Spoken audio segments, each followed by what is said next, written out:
নমস্কার। গল্পসঙ্গীর গল্পের আসরে আপনাদের স্বাগত জানাই। আজ আপনাদের পড়ে শোনাব সাহিত্যিক বিভূতিভূষণ বন্দ্যোপাধ্যায়ের লেখা গল্প পিদিমের নিচে।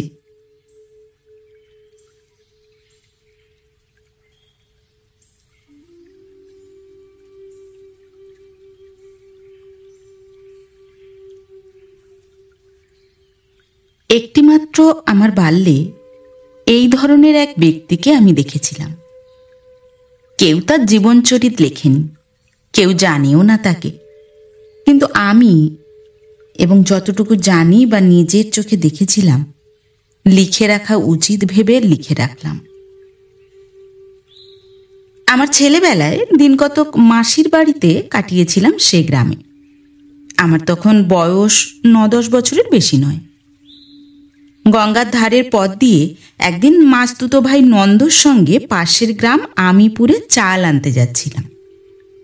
বিকেলবেলা, বর্ষাকাল। গঙ্গার জলে খুব ঘোলা এসেছে।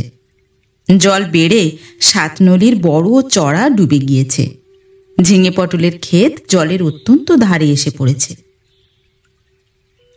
হঠাৎ নন্দ আমায় ধমক দিয়ে বললে, এই সরে আয়। কি রে? আমার মুখ থেকে কথা বেরুতে না বেরুতে ঝুপ করে অনেকখানি পাড় ভেঙে পড়ল অনেক নিচে ঘোলা জলের আবর্তের মধ্যে। আমার শরীর ঝিমঝিম করতে লাগলো। নন্দ বললে, এখুনি গিয়েছিলি যে? সত্যিই তাই। আর একটু হলে আমি গিয়ে পড়তাম গঙ্গা গর্ভে। তখন সাঁতার জানতাম না। জলে পড়লে আর বাঁচবার উপায় ছিল না। আমার বড় ভয় হলো। গঙ্গার ধার বেয়েই রাস্তা অনেক দূর চলে গিয়েছে। যদি আবার পাড় ভাঙে, বিশ্বাস কি? নন্দকে বললাম, নন্দদা, আমি যাব না, তুই যা, আমি বাড়ি যাই। বলেই স্বীকার করতে এখন লজ্জা হয়, কেঁদে ফেললাম। নন্দ কাছে এসে বললে, ওই দেখো, নাও, কেঁদে উঠলি কেন? কি মুশকিলেই পড়া গেল দেখো। বাড়ি যেতে পারবি না একলা। চল, তোকে পাগল ঠাকুরের আস্তানায় রেখে আসি।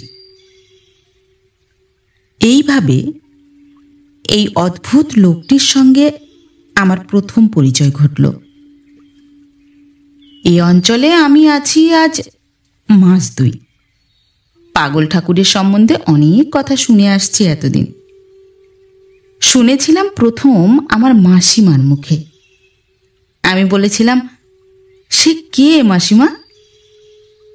গঙ্গার তীরে থাকে, সাতনলির চরের এপারে। কে সে? যেতে বুনো। ওখানে আস্তানা করে আছে ঘর বেঁধে আজ 20-30 বছর। আমার তো বিয়ে হয়ে এখানে এসে স্তক শুনে আসছি। অনেক ছোট জেতের গুরুদেব। মাঘ মাসে তার ওখানে মেলা বসে, লোকজন, দোকান পসার জমি। আমি একদিন দেখতে যাব? না, যায় না। বুনো বাগদি ছোট জেতের কাণ্ড। সেখানে কি দেখতে যাবি তুই? ছুলে জাতের গঙ্গা স্নান না করলে শুদ্ধ হয় না। সেই বিকেলে আমার মাসতুতো ভাই নন্দ আমায় পাগল ঠাকুরের আস্তানায় বসিয়ে রেখে চলে গেল। বললে, ফিরে না আসা পর্যন্ত বসে থাকবি। একটা বাবলা বনের মধ্যে 2খানা খড়ের ঘর, একটা ছোট গোয়াল ঘর, তাতে 2টি গাই গরু বাঁধা। একখানা ঘরের দাওয়া অত্যন্ত নিচু। সেখানে খান কত পিঁড়ি আর খেজুরের চাটাই পাতা। বাবলা গাছে ফুল ধরেছে। ফুল ঝরে ঝরে নিকানো পুঁছানো পরিষ্কার উঠোনটা ছেয়ে রেখেছে। একটি বৃদ্ধা স্ত্রী লোক গোয়াল ঘরে ঘুঁটের সাজাল দিচ্ছে, আর কেউ কোথাও নেই। এমন সময় একটি লোক বাবলা বনের ওধার থেকে বড় ঘরখানার দাওয়ায় এসে একখানা দা রেখে দিলে। তার কাঁধে এক বোঝা সবুজ জোলো ঘাসের আঁটি। লোকটা লম্বা দাড়ি বুকের উপরে পড়েছে। মাথায় লম্বা লম্বা জট পাকানো চুল, পরনে অতি মলিন এক কাপড়। দেখে পাগল বলে মনে হয়। লোকটা আমাকে লক্ষ্য করে বললে, কে ওখানে? কে গা? আমার ভয় হয়েছে। আমি আমতা আমতা করে বললাম, এই এই ওই আমার মাসির বাড়ি। সেই বৃদ্ধা বললে, বাউনদের ছেলে, বোধহয় বাবুদের বাড়ির। ভূপেন বাবুর নাতি নন্দ বসিয়ে রেখে গেল। ভয় কি খোকা, ভয় কি? শশা খাবা? শশা খাবো কি? লোকটার হাবভাব ও রক্তবর্ণ বড় বড় চোখ দেখে আমার প্রাণ তখন উড়ে গিয়েছে। আমি কাঠের পুতুলের মতো আড়ষ্ট হয়ে বসে আছি। দস্যু ডাকাতের গল্প শুনেছি, সেই দস্যু ডাকাতের একজন নয় তো? হঠাৎ লোকটা আমার দিকে এগিয়ে আসতে আসতে বললে, ভয় কি বাবা ঠাকুর, ভয় কি? কিচ্ছু ভয় নেই, বসো।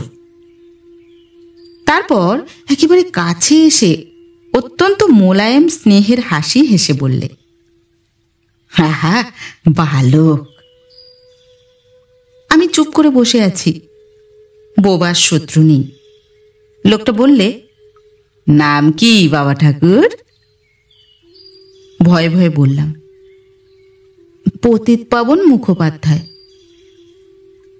পতিত পাবন? বাহ, বেশ বেশ।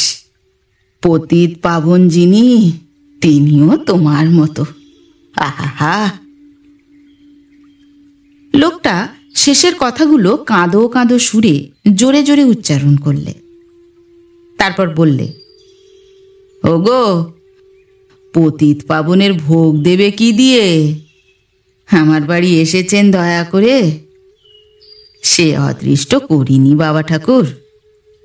তোমারও মুখে কি তুলে দেব? পাকা তাল একটা নিয়ে যাও, তালের বড়া ভেজে দিতে বলো তোমার মাসিমাকে। আমার কথাগুলো ভালো লাগলো এবং ভয়ও অনেক চলে গেল।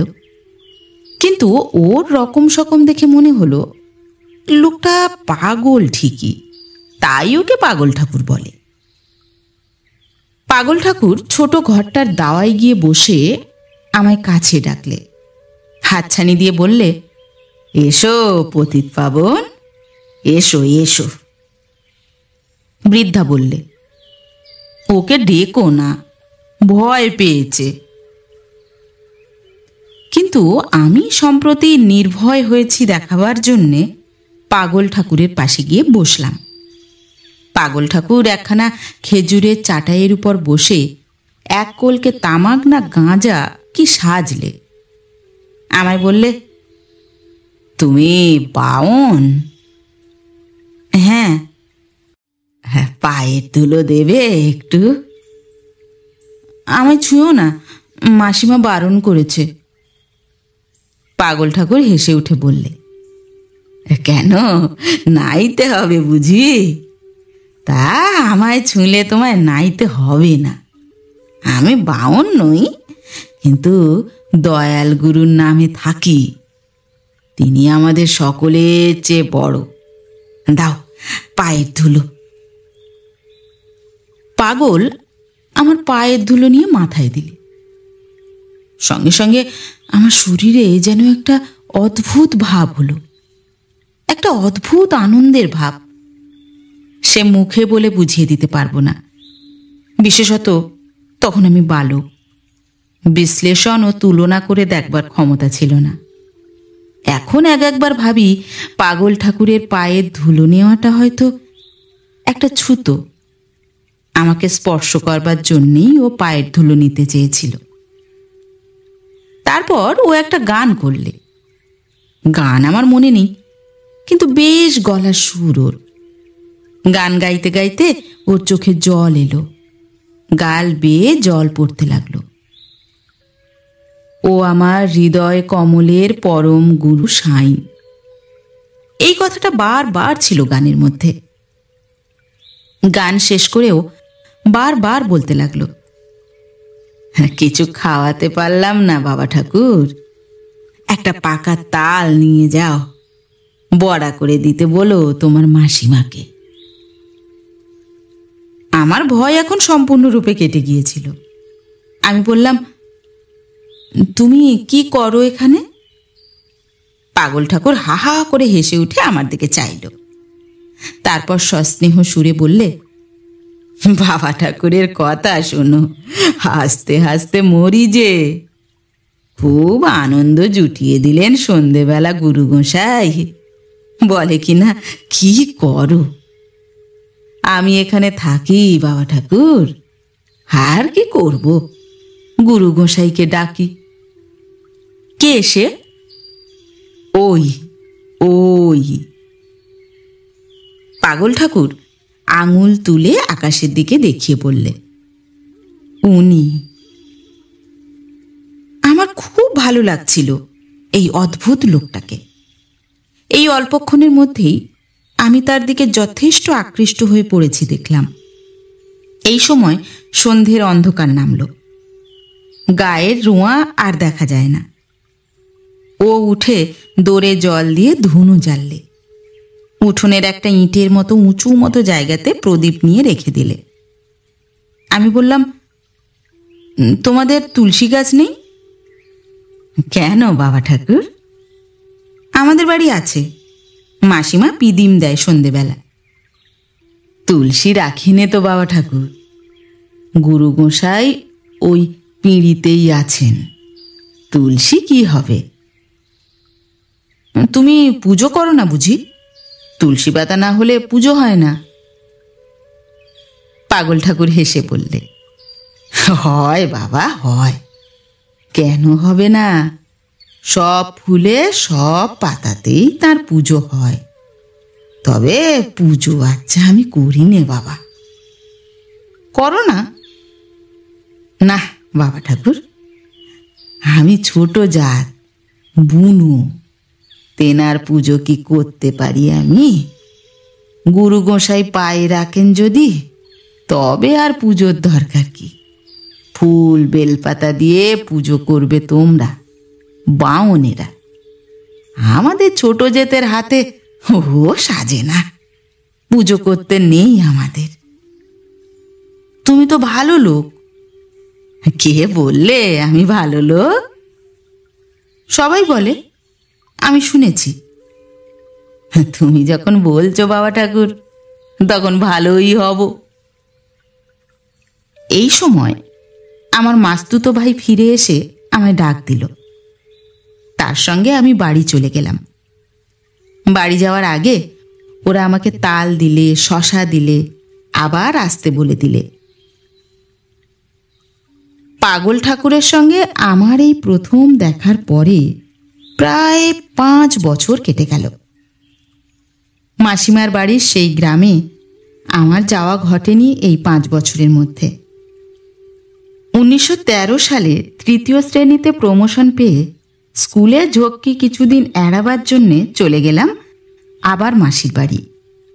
মাসিমা বললেন, এসো এসো বাবা, বুড়ি মাসিকে ভুলেই গেলে। থাক থাক, বেঁচে থাকো, দীর্ঘজীবী হও। আমার মনে আছে 2-1টা কথার পরে আমি বুড়িকে জিজ্ঞেস করলাম, মাসিমা, সেই পাগল ঠাকুর আছে তো? মাসিমাকে বুড়ি বললাম বটে, কিন্তু তিনি সত্যিকারের বুড়ি এখনো ঠিক নন। যৌবনে তিনি সুন্দরী ছিলেন। আমি যখনকার কথা বলছি তখনও তিনি তত মোটা হননি। বেশ দোহারা সুঠাম চেহারা, ফর্সা রং, বড় বড় চোখ। মাথার চুল কেবল ছোট করে ছেঁটেছিলেন বিধবা হওয়ার পর। দেহের জরার আক্রমণের কোনো চিহ্ন তখনও স্পষ্ট হয়ে ওঠেনি। তার উপর মাসিমা ছিলেন গ্রাম্য জমিদারের ঘরের বধূ।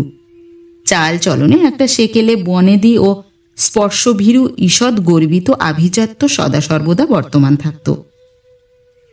মাসিমা তাচ্ছিল্যের স্বরে বললেন, কে? ও, সেই পাগল ঠাকুর? হ্যাঁ, বেঁচে আছে। কেন, তার খোঁজে তোমার কি দরকার? এখানে তোমার কথাটার প্রয়োগ যে বিরক্তিসূচক তা আমার বুঝতে দেরি হলো না। মাসিমা জমিদার বাড়ির বউ, তাঁর বোনপো যে তাঁদেরই গ্রামের এক ছোট জাতের গুরুর সঙ্গে মিশবে এটা তার ভালো লাগলো না। অবশ্যই এটুকুও বলা উচিত যে তাঁরা নামেই তখন জমিদার, কিছুই ছিল না তখন।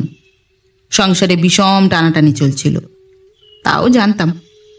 নতুবা নন্দ জমিদারের ছেলে হয়ে কাঁটাদর হাট থেকে বেগুন বয়ে আনবে কেন ফি হাটে? মাসিমার প্রশ্নের জবাব দিলাম, আমার কোনো দরকার নেই সেখানে। সেবার আলাপ হয়েছিল, তাই বেঁচে আছে কিনা জানতে চাইছি। বাঁচবে না তো যাবে কোথায়? মেলা হয়? পাগল ঠাকুরের মেলা কেন হবে না? যত বেটা বুনো বাগদির গুরুদেব, শুধু বেটারা এসে পায়ের ধুলো নেয়, হইহল্লা করে, ঝাঁটা মারো। গুরু গুরু এমনি গাছের ফল কি না? আমি কিন্তু বিকেলেই পাগল ঠাকুরের বাড়ি গিয়ে হাজির।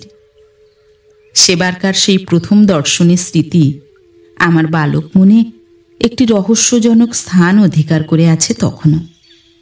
আবার তাদের সেই দুখানা খড়ের ঘর, নেকোনো পুছানো গোবর লেপা উঠান, ঝিঙের ফুল ফোটা গঙ্গার তীরে অপরাহ্ন শোভা কতকাল পরে দেখলুম। পাগল ঠাকুরের দাড়ি আরও সাদা হয়ে নারদ মুনির মতো দেখতে হয়েছে, তবে বার্ধক্যজনিত কোনো শীর্ণত্ব বা দৌর্বল্য নেই শরীরে। খুব শক্ত সমর্থ, লাঠি লাঠি চেহারা, মুখে সেই হাসি।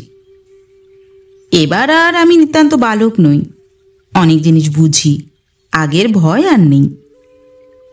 বললাম, তোমাকে বড় ভালো লেগেছিল সেবার, বড্ড মনে হতো তোমাকে। হেসে বললে, গুরু গোসাইয়ের কৃপা বাবা ঠাকুর। তুমি যে পতিত পাবন, পতিতকে উদ্ধার করতে আসবা না?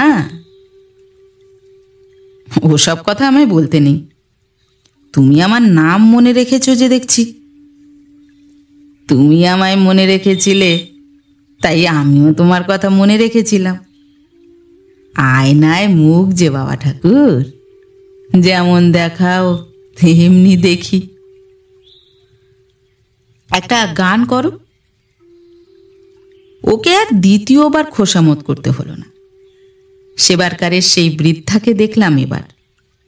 তাকে ডেকে বললে, এক তারাটা দাও তো, পতিত পাবন ঠাকুরকে একটা গান শোনাই।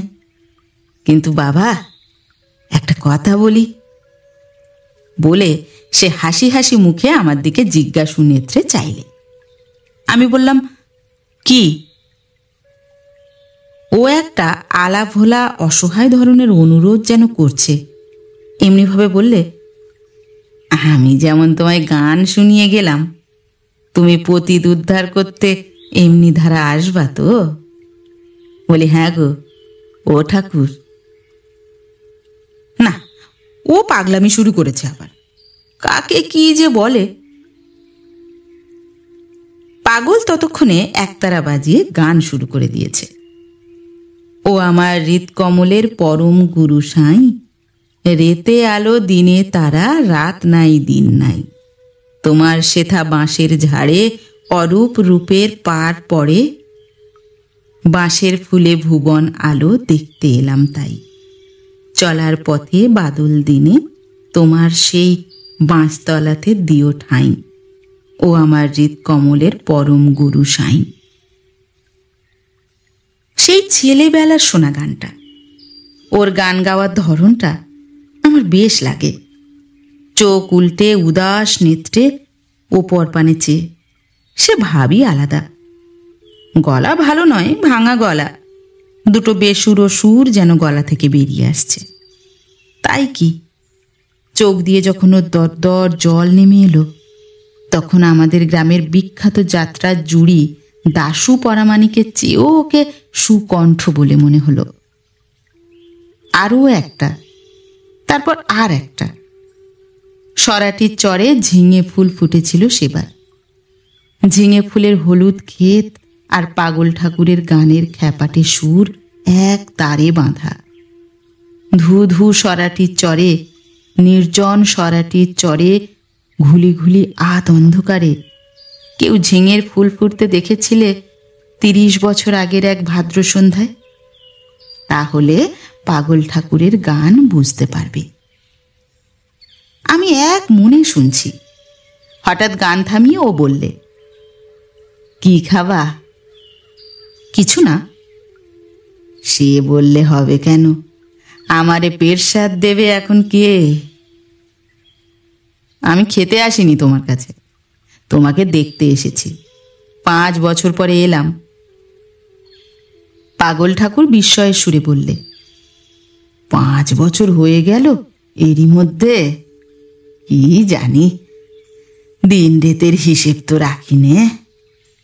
হ্যাঁ, তা তুমি অনেক বড় হয়ে গিয়েছো বাবা ঠাকুর, তখন ছিলে এত বড়। ওগো শোনো। সেই বুড়ি কাছে এসে বললে, কি বলছো? খোকা বাবু কে? আমি বললাম, চিনতে পারলে না? সেই এসেছিলাম 5 বছর আগে, নন্দর মাস্তুতো ভাই। আমার নাম পতিত পাবন। বাবা ঠাকুর, বড় খুশি হলাম তুমি এসেছো। আর চোখে ঠাউর হয় না আগেকার মতো। ভালো আছো? হ্যাঁ, তা আছি। এখন স্কুলে পড়ছি, এবার 3rd ক্লাসে উঠেছি ফার্স্ট হয়ে। তা হবে, তোমাদের সব ভালো হোক, গুরু গোসাইয়ের দয়ায় সব নিরোগী হয়ে থাকো। পাগল ঠাকুর বললে, ঘরে কিছু আছে? বাবা ঠাকুরের সেবায় লাগাও। আমার দুর্বল প্রতিবাদ সত্ত্বেও সেবা লাগানোর কাজে এলো একটি পাকা পেঁপে। আমি খাচ্ছি। ও হাত পেতে বালকের মতো সুরে, অথচ নারদ মুনির মতো দাড়ি নিয়ে আমার ঠাকুর দাদার বয়সী লোক নিঃসংকোচে বললে, দাও একখানা। দিলাম, যেন আমার সমবয়সী হেলুড়ে। বললাম, তোমার এখানে থাকতে ভালো লাগে? পাগল ঠাকুর হেসে বললে, তোমাকেও যে আমার রাখতে ভালো লাগে, থাকবা এখানে? ইচ্ছে তো করে, বাড়ির লোকে থাকতে দেবে না যে। পাগল ঠাকুর একটা মাটির পাত্র থেকে গুড় তুলে নিয়ে দা কাটা তামাক মাখলে বসে বসে। একটা কোলকে ভরে তামাক সেজে হাতে করেই টানতে লাগলো। নিজেই একটা হাঁড়ি চড়ালে উঠোনের এক উনুনে। আমি বললাম, হাঁড়িতে কি হবে? বাবা ঠাকুর, খিদে পেয়েছে, কিছু খাবো, 2টো চাল দিয়ে যাও গো।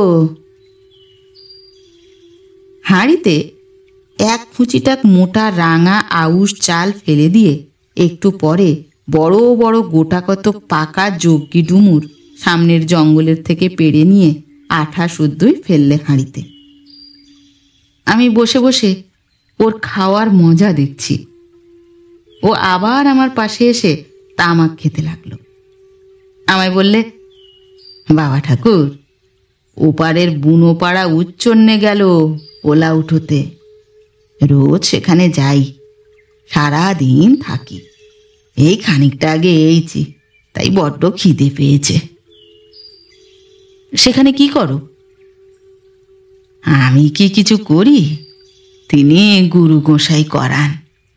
যাদের কেউ নেই, আমার অকেজো হাত দিয়ে তিনি তাদের মুখে জল দেন, ওষুধ দেন।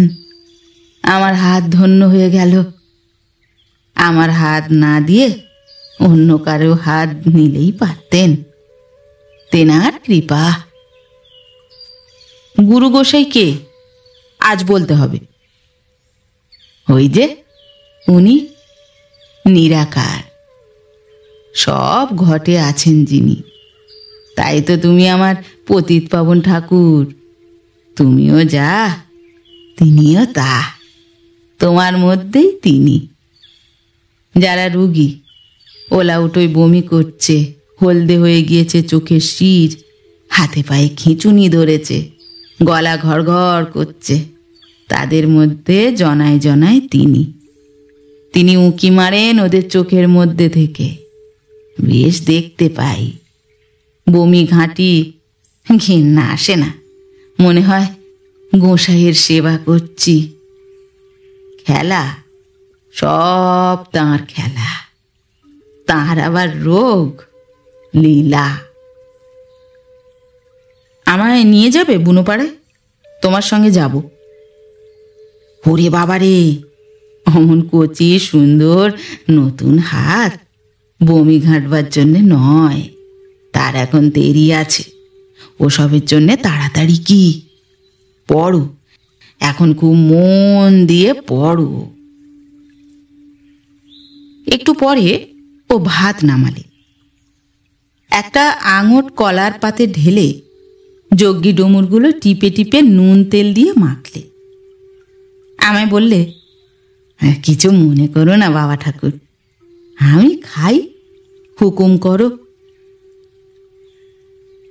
আমার অনুমতির প্রয়োজন কি বুঝলাম না, তবু বললাম, বারে খাও, আমি কি বলবো, খাও। শুধু ডুমুর ভাতে খেতে পারবে? কেন পারবো না বাবা ঠাকুর, একটা যা হয় হলেই হলো। জীবের সুখ যত বাড়াবে ততই বাড়ে, ওর মধ্যে কিছু নেই। কে হাট বাজারে ছোটে দুটো খাওয়ার জন্যে? জঙ্গলে গুরু মশাই সব করে রেখেছেন, ডুমুর আছে, তেলাকুচো ফল আছে। আমি আশ্চর্য হয়ে বললাম, তেলাকুচো? হ্যাঁ বাবা ঠাকুর, তেলাকুচো ভাতে খাও, ভাজা খাও, তেলাকুচো পাতা ভাজা খাও, দিব্যি জিনিস। পেয়ারা ভাতে ভাত খেয়ে 1 মাস কাটিয়ে দিই। উঠোনে ওই দেখো পেয়ারা গাছ। পেয়ারা হয়নি, তাহলে তোমায় দিতাম। কেন যাব বলো হাটে বাজারে? তোমার উঠোনে তরি তরকারি করো না কেন? বড্ড খাটতে হয় ওর পেছনে, ঝঞ্ঝাট। কে অত ঝঞ্ঝাট করে? সে সময়টা গুরু গোসাইয়ের নাম নিলে কাজ হবে। ওই শশার গাছ করা হয় শুধু গুরু গোসাইয়ের সেবার জন্যে। পাগল ঠাকুর খেয়ে উঠে এঁটো পাতা ফেলে দিলে। রাজ্যির কুকুর জড়ো হয়েছিল আগে থেকে। পাতের অনেকগুলো ভাত ওদের সামনে ছড়িয়ে দিলে। আবার তামাক সাজতে বসলো। তামাক খেতে খেতে বুড়িকে বললে, পাকাটি দাও গোটা কতক, একটা মশাল করি। আমি বললাম, কি হবে? এখনই আবার বুনোপাড়ায় যেতে হচ্ছে, দুটো রোগী এড়িয়ে আছে, দেখে এসেছি। তাদের ফেলে থাকতে পারবো না। নবীন ডাক্তারকে বলে এসেছি যাওয়ার জন্যে। এখন গুরু গোসাইয়ের কৃপা হলে সেরে উঠতে পারে, আর তিনি যদি চরণে টানেন তবে হয়েই গেল। আহা হা হা। ওর চোখে প্রায় জল এসে পড়ল। আমার হঠাৎ বড় উদ্বেগ হলো ওর জন্যে। ও যেন আমার আত্মীয় কতকালের। আমি দাঁড়িয়ে উঠে বললাম, তুমি যেও না সেখানে, যদি তোমার হয়। বড় খারাপ রোগ। পাগল ঠাকুর হেসে বললে, ওই দেখো বাবা ঠাকুরের কথা, তাহার নিয়ে সব। তাহার যদি ইচ্ছে হয় এই খোলসটা বদলাবো, তবে তাই হবে। তিনি যেখানে নিয়ে যাচ্ছেন সেখানে যেতেই হবে। আমি তো যাচ্ছি নে, তিনি নিয়ে যাচ্ছেন, তাই যাচ্ছি। আমি কেউ নই। একটা অদ্ভুত ভাব ওর মুখে ফুটে উঠল কথা কটা বলবার সময়। বুড়ি বললে, রাত্রিরে ফেরবা তো? ও বললে, তা বলা যায় না, তুমি ঝাঁপ খুলে রেখো, আসি তো ঝাঁপ খুলে ঢুকবো। চলো বাবা ঠাকুর, সন্ধে হয়েছে, তোমায় পৌঁছে দিয়ে ওই পথে চলে যাই। আমি বললাম, আমায় এগিয়ে দিতে হবে না, একাই যেতে পারবো। কারণ মাসিমা টের পেয়ে যাবেন যে আমি এতক্ষণ কোথায় ছিলাম। তিনি পছন্দ করবেন না আমার এখানে আসা যাওয়াটা। মনে মনে তা আমি জানি। সুতরাং কদবেলতলা দিয়ে একাই বাড়ি চলে গেলুম। মাসিমাকে পাগল ঠাকুরের কথা কিছু বলিনি। তিনি নিজেই জিজ্ঞেস করলেন, ওদিকে গিয়েছিলি নাকি? কোন দিকে? পাগল ঠাকুরের আখড়ায়? হ্যাঁ, একটু বসেছিলাম। বেশ ভালো লোক। কোথায় কলেরা হয়েছে নিজে গিয়ে তাদের সেবা করছে রাত্রির বেলাতে। এ পর্যন্ত। উনি চুপ করে গেলেন। বুঝলুম না রাগ করলেন কিনা। তারপর দিন আবার বিকেলে পাগলের আখড়ায় গিয়ে হাজির হই। কিসের একটা টান অনুভব করলাম, না গিয়ে থাকা গেল না। পাগল ঠাকুর আপন মনে বসে গান করছিল, একখানা তালপাতার চাটাই পেতে। ওর গানই ওর উপাসনা। ওর মুখে গান শুনলেই আমার তা মনে হয়েছে। আমার বয়স কম হলেও আমি তখন অনেক বুঝি। ওর মতো ভক্তি আমি কারও দেখিনি। মাসিমাকে বাড়ি ফিরে কথাটা আমি বলেছিলাম। মাসিমা গীতা নিয়মিত পাঠ করতেন। রামায়ণ মহাভারত তাঁর বড় প্রিয় ছিল। ব্রত উপবাস করতেন। রোজ ভোরে গঙ্গা স্নান করে পুজো আচ্চা বেলা 9টা পর্যন্ত কৃষ্ণ ঠাকুরের ছবিতে চন্দন মাখাতেন, ফুল দিতেন। পাগল ঠাকুর ওসব কিছু করে না, অথচ সে ভক্ত লোক। এ কথা মাসিমা বুঝবেন না। তবুও মাসিমা মন দিয়ে কথাটা শুনলেন, শুনে চুপ করে রইলেন। পাগল ঠাকুরকে বললাম, কখন এলে কাল রাত্রিরে? সারা রাত ছিলাম বাবা ঠাকুর, দুটোই মারা গেল। শ্মশানে গেলাম তাদের ভাসিয়ে দিতে। পোড়ালে না? গরিব লোকদের পোড়াচ্ছে কে বাবা ঠাকুর? কাঠকুটো কোথায়? গুরু গোসাইয়ের নামে গঙ্গার বুকে ভাসিয়ে দিলাম। আর ভাবনা কিসের? দেহটা হাঙর কুমিরে খেলেও দেহ দিয়ে জীবের উপকার হলো। পুড়িয়ে দিয়ে ফল কি বলো? ওদের একটা ছেলেকে নিয়ে এলাম আমার এখানে। ওই দেখো কাঠ কুড়িয়ে আনছে। ছোট ছেলে, কেউ নেই। গুরু গোসাই তাই আমার গাড়ি চাপালেন, তার হুকুম। ও এমনভাবে কথা বলছে যেন ভগবান ওর সঙ্গে পরামর্শ করেন সব কথায়। আমার হাসি পেল। যা হোক, ওর মন ভারী সরল। আমাকে ওই পাগল ঠাকুর ভয়ানক বেঁধেছে, ক্রমে বুঝছি। বিকেল হলে আসতেই হবে যেন ওর ওখানে। ও আমাকে কিছু খেতে দেবে, তারপর গান শোনাবে। কোনো বৈষয়িক কথা ওর মুখে শুনিনি। অনেক পরে বয়স হলে এসব ভালো করে বুঝেছিলাম। আমি বললাম, তুমি মাছ ধরো? না বাবা ঠাকুর। তোমার বাড়ি কোথায় ছিল? অন্য লোক হলে ও কথার উত্তর দেয় না, কিন্তু পাগল ঠাকুরের মতো সরল লোকের কোনো কিছুই গোপনীয় নেই। সে বললে, শঙ্করপুর, কাঁচরাপাড়ার দিকে। এখান থেকে 8-9 কোষ। বাড়িঘর আছে সেখানে? কিছু নেই, আমরা গরিব লোক। খড়ের কুঁড়ে ছিল, ভেঙে গিয়েছে। ভিটেতে কিছু নেই, মস্ত এক তাল গাছ হয়ে আছে, সেবার দেখে এসেছিলাম। আপনার জন কেউ নেই? এই যে বাবা ঠাকুর ভুল কথা বলে। আপনার জন নেই কেন? এই তুমি তো আমার আপনার জন। গুরু গোসাই সবাইকে আপন করে দিয়েছেন যে। কদিন থাকবে? আর 2 দিন। আর 2 দিন ছুটি আছে মোট। মোটে 2 দিন? তারপর চলে যাবা? দুঃখ দিতে আসো কেন বলো তো? তুমি চলে গেলে আমার বড্ড কষ্ট হবে দিন কতক। বিকেলটা কাটবে না। গুরু গোসাইয়ের ইচ্ছে। বলে দীর্ঘশ্বাস ফেললে।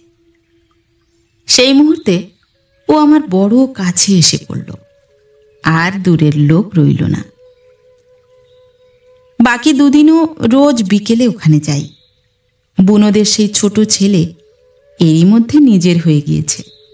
সে দেখি রান্নাঘরে আউশ চালের পান্তা ভাত, বেগুন পোড়া আপনি হাঁড়ি থেকে বেড়ে নিচ্ছে দিব্যি, নিজের ঘরের মতো। পাগল ঠাকুর আমায় নিয়ে ছোট ঘরের দাওয়ায় বসে আর গান করে। একতারা বাজিয়ে ওর বেসুরো গলায় যখন গান করে, তখন প্রতিদিন এই গঙ্গার চরে কোনো বিরাট দেবের আবির্ভাব প্রত্যক্ষ করি। ওদিকে বিষ্ণুপুর গ্রামের বাঁশবন, ঘোষপাড়ার বাবুদের লিচু বাগান সব কেমন অদ্ভুত মনে হয়। সরাটির চরের কাশবনের পেছনে মস্ত আকাশটা লাল হয়ে ওঠে অস্ত সূর্যের আভায়। আমার অল্প বয়স বলেই হোক বা যে জন্যেই হোক, কি অদ্ভুত টান যে হয়ে উঠেছিল পাগল ঠাকুরের ওপর। এখন মনে ভাবলে আশ্চর্য হই। বাল্যের সে কয়টি দিনের আনন্দ আর ফিরে পাব না। তেমন ধরনের আনন্দ আর পাইনি কখনো। পাগল ঠাকুর গান থামিয়ে রেখে এক গাল হেসে বললে, আনন্দ করো, আনন্দ করবার জন্যেই একপাশে পড়ে আছি। গুরু গোসাইয়ের দয়ায় শুধু আনন্দ নিয়ে আছি। ওর হাসি ভরা উজ্জ্বল চোখ দুটি আর নারদের মতো সাদা দাড়ি, শিশুর মতো সরল মুখ ওর কথার সত্যতা সপ্রমাণ করত। সেই আনন্দ ছোঁয়াচে রোগের মতো পেয়ে বসত সবাইকে, যে ওর সংস্পর্শে আসত। এর একটা উদাহরণ মধ্যে একদিন প্রত্যক্ষ করলাম। কোথা থেকে একদল মেয়ে পুরুষ ওর ওখানে এলো, বোঁচকা বুঁচকি এক একটা পিঠে বাঁধা। শুনলাম ওরা পাগল ঠাকুরের শিষ্য। এই যে মাসিমা বলেন ছোট জেতের গুরু, কিন্তু গুরুর মতো সম্ভ্রমসূচক ব্যবহার করে ওরা দূরে রইল না। সবাই একসঙ্গে বসে তামাক খেলে হাতে হাতে কলকে পরিবেশন করে পাগল ঠাকুরের চারিদিকে গোল হয়ে বসে একতারা বাজিয়ে গান করবে, হাসি খুশি আনন্দ খাওয়া দাওয়া। ওদের মুখ দেখে মনে হলো জীবনে ওদের কোনো দুঃখ কষ্ট নেই। খাওয়া দাওয়া তো ভারী। পাগল ঠাকুরের ভাণ্ডার কারো আপন নয়। যার খুশি নিজের হাতে চাল বার করে নিচ্ছে। বুনোপাড়া থেকে দুটো রাঙা শাকের ডাঁটা নিয়ে এলো, ডুমুর পাড়লে, চড়ালে ভাত, নুন ছড়িয়ে সবাই আঙট কলার পাতায় ভাত ঢেলে একসঙ্গে খেলে। গুরুও বাদ গেলেন না। দিনটা আনন্দ করে সন্ধ্যের দিকে সবাই বোঁচকা বুঁচকি নিয়ে চলে গেল। আমিও চলে এলাম তার পরের দিন। এরপরে আবার সে গ্রামে যাই, যেবার ম্যাট্রিক পাশ দিয়ে কলেজে ঢুকেছি। মাসিমা আগের চেয়ে বৃদ্ধা হয়ে পড়েছেন, চোখে ভালো দেখতে পান না। বললাম, পাগল ঠাকুর বেঁচে আছে? মাসিমা বললেন, আছে না তো যাবে কোথায়? তোমার বুঝি সেখানে যাওয়া চাই? আহা, কি যে দেখেছ ওর মধ্যে তুমি! ছেলেবেলা থেকে দেখে আসছি এই কাণ্ড। পাগল ঠাকুরকে অন্য চোখে দেখলাম। সেই ছোট খড়ের ঘরের আশ্রম, সেই সদানন্দ সাদা দাড়িওয়ালা বৃদ্ধ, সব তেমনই আছে। 4 বছর আগের মতো চেহারাই আছে, বিশেষ কোনো পরিবর্তন নেই। আমাকে দেখে বললে, বাবা ঠাকুর যে, আরে এসো এসো, তোমার কথা কত বলি। কবে এলে? আজই। তুমি ভালো আছো? গুরু গোসাইয়ের কৃপায় আছি ভালোই। বসো, গান শুনবা? গান শুনবার জন্যই তো আসা। শশা খাওয়া না ছেলেবেলাকার মতো? না, শোনো, এখন আর ছেলে মানুষ নই। তুমি যা খুশি খেতে দিতে পারো, ভাত পর্যন্ত। ছেলে মানুষ নই আর, কারো এন্তাজারির মধ্যে নেই এখন। তোমার এখানে খাবো, তাতে দোষ কি? রাঁধো না তেমনি ডুমুর ভাতে ভাত। পাগল ঠাকুর ভয়ের ভান করে হেসে বললে, ও বাবা রে, বাউনের জাত মেরে দিই এই সন্ধেবেলা? তা হবে না। আর কি খাবা বলো? ওগো শোনো, এইদিকে, একে চেনো? সেই যে। বুড়ি কুঁজো হয়ে পড়েছে, আরো চোখেও ভালো দেখে না মনে হলো। কাছে এসে বললে, কে? ওই সেই যে ভূপেন বাবুদের বাড়ির ছেলেটি কত বড় হয়েছে, আর কি চমৎকার দেখতে হয়েছে দেখো। শোনো, দুটো চাল আর কাঁঠাল বিচি ভাজা ভেজে নিয়ে এসো তো, খেতে দি। চা খাও বাবা ঠাকুর, চা করে দিতে পারি। একজন এখানে চা রেখে গিয়েছে, সে মাঝে মাঝে এসে চা খায়।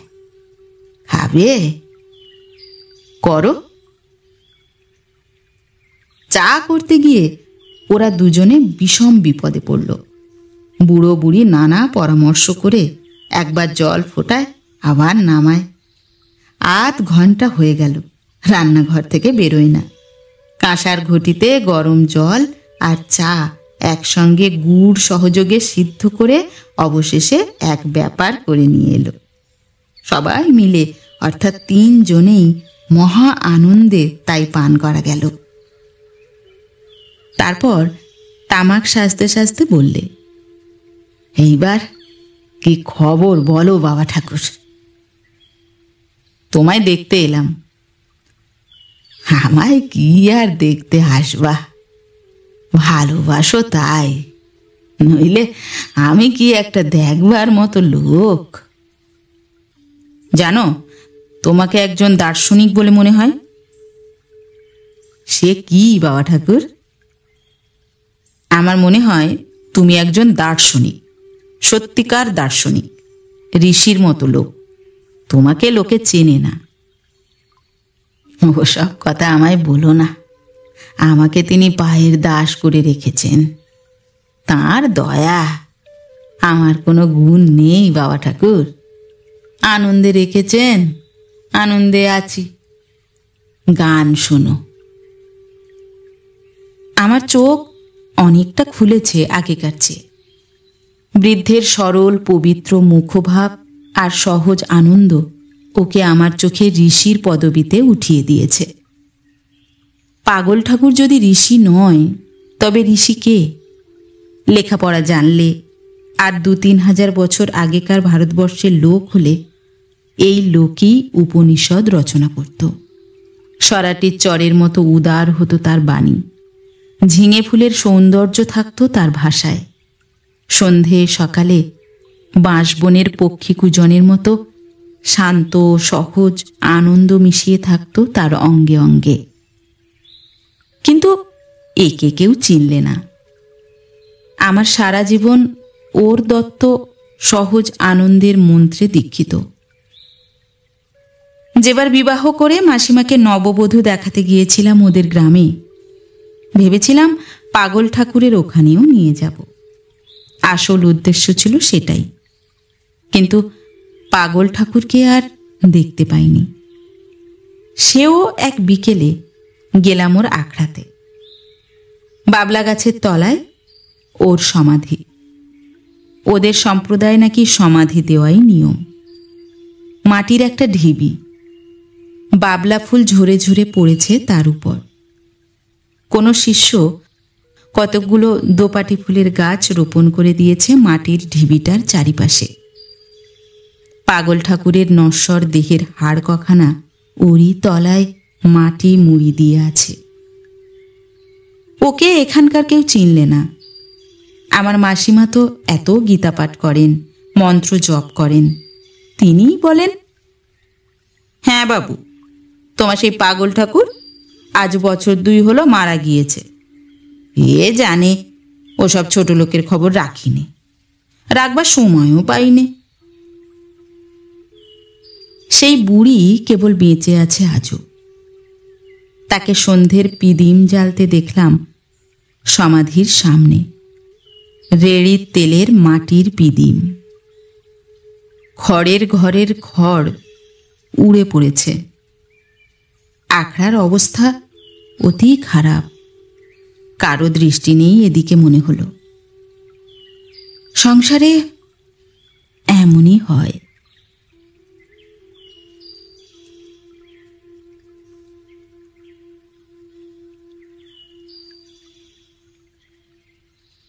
নমস্কার। নতুন একটি গল্প নিয়ে খুব শিগগির ফিরে আসছি। ততক্ষণ সবাই ভালো থাকবেন, সুস্থ থাকবেন। গল্প পাঠ কেমন লাগলো অবশ্যই কমেন্ট করে জানাবেন এবং ভিন্ন ভিন্ন স্বাদের অডিও স্টোরি শোনার জন্য অবশ্যই চ্যানেলটি সাবস্ক্রাইব করবেন। ধন্যবাদ।